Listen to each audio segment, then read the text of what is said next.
औज़ुबिल्लाहि मिनश्शैतानिर्रजीम बिस्मिल्लाहिर्रहमानिर्रहीम सल्लल्लाहु अला Muhammad.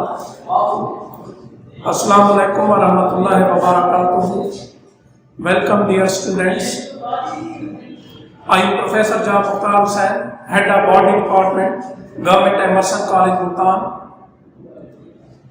You know that we are discussing chapter number 19 of second year biology.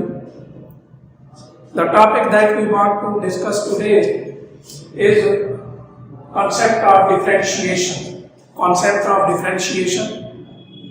Firstly, we will see what is differentiation. पहले हम देखते हैं कि differentiation क्या है. Definition of differentiation: the process in which single group of unspecialized tissues or organs. The process in which single group of unspecialized tissues convert into specialized organs or tissues is called differentiation. यानी वो process जिसमें similar group of अनस्पेशलाइज्ड sales हैं वो convert होते हैं specialised tissues और organs में, तो इस प्रोसेस को डिफरेंशिएशन कहते हैं. The conversion of group of similar unspecialized cells into specialized tissues and organs is called differentiation. Previous lecture में आप सीख चुके हैं कि most individuals start their life from a single cell which is zygote or fertilized egg. A zygote or fertilized egg is formed as a result of fertilization. And what is fertilization? The union of egg and sperm is known as fertilization. अब वो जो zygote है या fertilized egg है, that is single cell. और वो जो single cell है, it undergoes repeated divisions. बार बार ये तकसीम होता है. First division होगी, 2 cells बनते हैं. Those 2 cells divide, 4 cells are formed. 4 cells divide 8, then 16, then 22, then 64, then 128, then 256 and so on. In this way, a large number of cells are formed. अब जो बहुत सारे सेल बने हैं वो सारे के सारे सेल्स alike हैं, एक जैसे हैं. They have the same number of chromosomes. They have similar DNA. बिल्कुल एक जैसे हैं, unspecialized है. Unspecialized means कि कोई सेल अपना कोई स्पेसिफिक फंक्शन परफॉर्म नहीं कर रहा. फिर वही सिमिलर अनस्पेशलाइज्ड सेल्स कन्वर्ट हो जाते हैं मुख्तलिफ किस्म के स्पेशलाइज्ड टिश्यूज और ऑर्गन्स में. स्पेशलाइज्ड टिश्यूज ऑर्गन्स का मतलब है if a specific tissue performs a specific function we call it specialized tissue. And if a specific organ performs a specific function, we call it a specialized organ. तो zygote की repeated division से जो large number of cells बने वो सारे के सारे similar cells, unspecialized cells हैं. उन्हीं similar unspecialized cells का convert हो जाना specialized tissues और organs में, that is known as differentiation. अब सवाल ये पैदा होता है कि एक जैसे सेल डिफरेंट क्यों हो जाते हैं, यानी how does the process of differentiation take place. ये डिफरेंशिएशन होती कैसे है. जाइगोट को आप देखें तो there are 2 main parts of zygote. One is nucleus and the other is cytoplasm.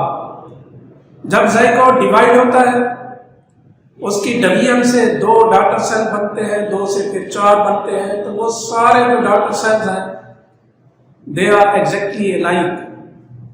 They have the same kind of nucleus, they have the same kind of nuclear material. All the cells have the same number of chromosomes and all the cells have same kind of DNA. तो जब वो एक जैसे हैं तो सवाल ये पैदा होता है हाउ डू दे डिफरेंशिएट. इस सवाल का जवाब यह है कि when a cell divides, the nuclear material is equally divided between the daughter cells, but the cytoplasm is unequally divided into daughter cells. cytoplasm equally divide नहीं होता, equally distribute नहीं होता daughter cell में. cytoplasm is divided unequally among the daughter cells.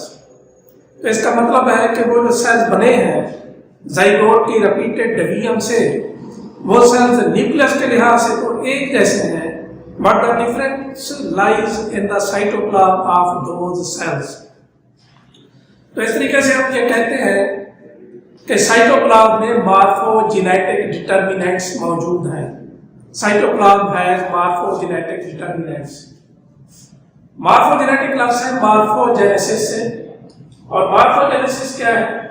मार्फोजेनेसिस is the biological process that causes a cell, tissue or organism to develop its shape. Morphogenesis biological process है, यानी ये living thing में होता है, और इस प्रोसेस के दौरान कोई सेल है, टिश्यू है या ऑर्गेनिज्म है, वो अपनी मखसूस शेप इख्तियार करते हैं, मखसूस शेप डेवलप करते हैं. तो morphogenesis is the biological process that causes a cell, tissue or organism to develop its shape. एक साइंटिस्ट जिसका नाम पॉल वाइस है, इसका नाम आपकी बुक में मेंशन नहीं है, लेकिन इसने बड़े खूबसूरत अंदाज में मार्फोजेनेसिस को डिफाइन किया है. पॉल वाइस कहता है growth is the creation of mass, where the morphogenesis is the shaping of that mass.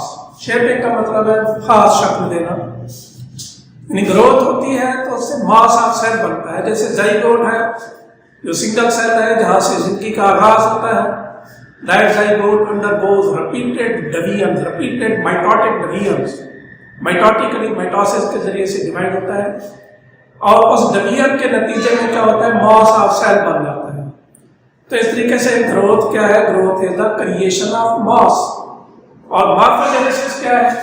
That is the shaping of that मास. वही मास खास शक्ल सूरत इख्तियार करता है, इसे हम मार्फोजेनेसिस कहते हैं.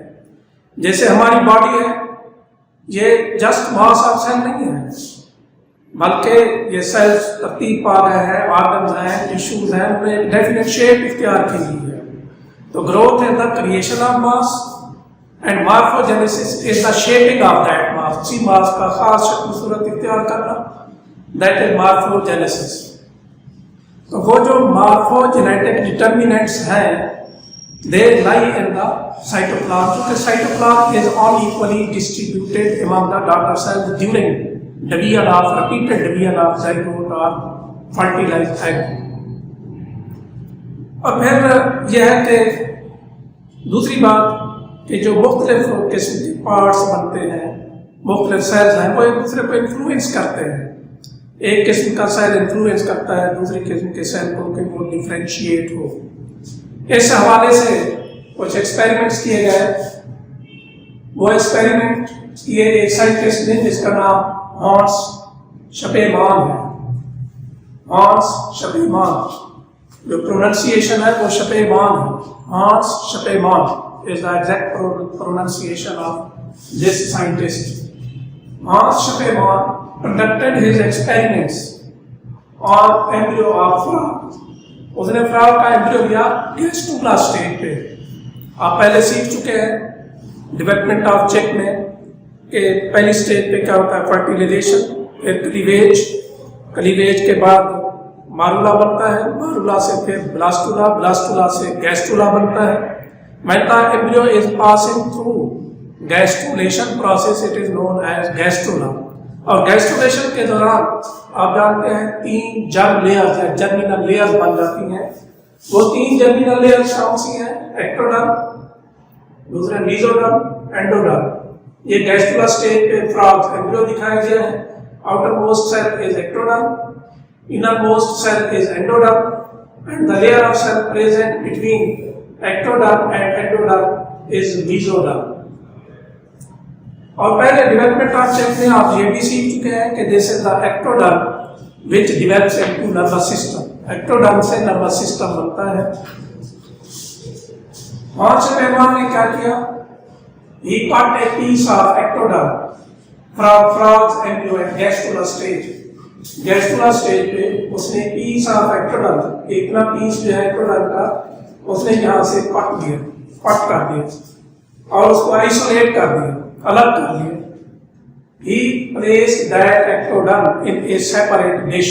यहाँ से पीस ऑफ एक्टोडर्म काटा, कहाँ से? फ्रॉम एम्ब्रियो से, गैस्ट्रुला स्टेज पे। He cut a piece of ectoderm and placed it in a separate dish. अब ये आइसोलेटेड पीस ऑफ एक्टोडर्म है और ये बाकी हिस्सा है फ्रॉम एम्ब्रियो का। उसने ये देखना चाहा, चूंकि आप पहले सीख चुके हैं कि this is ectoderm which develops into nervous system. अगर बात ऐसे ही है तो फिर देखना चाहिए कि एक्टोडर्म ओनली नर्वस सिस्टम बना सकती है या नहीं। तो उसने हॉर्स्ट शपेमान ने देखा कि ये जो आइसोलेटेड पीस ऑफ एक्टोडर्म है, it remained alive and active, alive भी रहा, एक्टिव भी रहा, but it could not develop into nervous system, इससे नर्वस सिस्टम ना बना।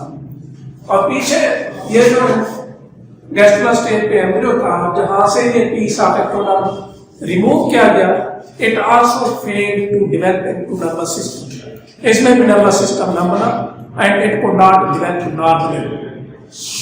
अब सवाल ये पैदा होता है कि अगर नर्वस सिस्टम एक्टोडर्म से ही बनता है और किसी और पार्ट ऑफ एम्ब्रियो से नहीं बनता, तो ये एक्टोडर्म है, इससे नर्वस सिस्टम बन जाना चाहिए था, but it did not develop into nervous system, इससे नर्वस सिस्टम ना बना।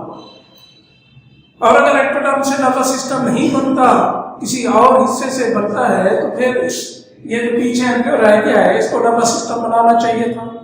But Horst Spemann observe neither this defective embryo developed into nervous system और ना ही ये जो आइसोलेटेड पीस ऑफ एक्टोडर्म है, ना ही इससे नर्वस सिस्टम बना। अब उसने सोचा कि हो सकता है कि इसी एक्टोडर्म से नीचे जो अंडरलाइंग मेसोडर्म है वो इन्फ्लुएंस करती हो एक्टोडर्म को और एक्टोडर्म से नर्वस सिस्टम बनता हो। और जब इस पीस ऑफ एक्टोडर्म को आइसोलेट किया गया तो मेसोडर्म से उसका ताल्लुक न रहा, मेसोडर्म जो इन्फ्लुएंस डालती थी एक्टोडर्म पे वो इन्फ्लुएंस न मिला, इस वजह से एक्टोडर्म से इस आइसोलेटेड पीस ऑफ एक्टोडर्म से नर्वस सिस्टम न बना। ये ख्याल हॉर्स्ट शपेमान के ज़हन में पैदा हुआ और उसने इसको भी एक्सपेरिमेंटली प्रूव करना चाहा। अब उसने अपने सेकेंड एक्सपेरिमेंट में क्या किया, उसने एक साइड से ectoderm from one side he gave it cut, एक साइड से काटा और इस फ्लैप ऑफ एक्टोडर्म को, इस पीस ऑफ एक्टोडर्म को फोल्ड बैक कर दिया। Horst Spemann cut one side of the ectoderm and folded it back, और यहाँ से उसको रास्ता मिल गया मेसोडर्म तक पहुँचने का, which was underlying this ectoderm। उसने फिर क्या किया, यहाँ से ये पीस ऑफ मेसोडर्म रिमूव कर दिया। यहाँ पे आप देख रहे हैं कि ये ectoderm है which develops into nervous system, उससे नीचे वाली जो मेसोडर्म है वो उसने रिमूव कर दी। ये यहाँ पे पीस ऑफ मेसोडर्म रिमूव, और उसने देखा कि इससे भी नर्वस सिस्टम नहीं बना। यानी जब एक्टोडर्म और मेसोडर्म दोनों मौजूद होती हैं एम्ब्रियो में तो नर्वस सिस्टम बनता है। एक्टोडर्म को अलग कर दिया जाए वो भी नर्वस सिस्टम नहीं बनाती, और अगर उस एक्टोडर्म से नीचे जो मेसोडर्म है उसको अलग कर दिया जाए और बाकी एम्ब्रियो कंप्लीट हो तो फिर भी नर्वस सिस्टम नहीं बनता। तो इससे ये बात ज़ाहिर होती है, इससे क्लू मिलता है, इशारा मिलता है कि this is mesoderm which influences the ectoderm to develop into nervous system, कि ये मेसोडर्म है जो असरअंदाज होती है एक्टोडर्म पे और एक्टोडर्म से फिर आगे नर्वस सिस्टम बनता है। तो इससे ये इशारा मिला, इट मीन्स कि one kind of cell influence the other kind of cells to show development, और इसे हम क्या कहते हैं, एम्ब्रियोनिक इंडक्शन कहते हैं। तो this is embryonic induction, the process by which the presence of one tissue influences the development of others is called embryonic induction। वो प्रोसेस जिसमें एक किस्म का टिश्यू दूसरे किस्म के टिश्यूज की डेवलपमेंट पे असरअंदाज होता है, this is known as embryonic induction. जिस तरीके से हॉर्स्ट शपेमान ने देखा, this is mesoderm which influences the ectoderm to develop into nervous system. लेकिन जस्ट इतना काम काफ़ी नहीं था ये प्रूव करने के लिए कि वाकई मेसोडर्म इन्फ्लुएंस करती है एक्टोडर्म को, और फिर एक्टोडर्मल टिश्यू डेवलप होता है नर्वस सिस्टम में। इस चीज़ को प्रूव करने के लिए कुछ और एक्सपेरिमेंट्स किए गए, और वो जो एक्सपेरिमेंट्स हैं वो under the topic embryonic induction हम इंशाल्लाह अपनी नेक्स्ट वीडियो में डिस्कस करेंगे। In the end I have a minor request to you to subscribe my channel so that my upcoming videos may reach you without any delay. Until that, Allah Hafiz.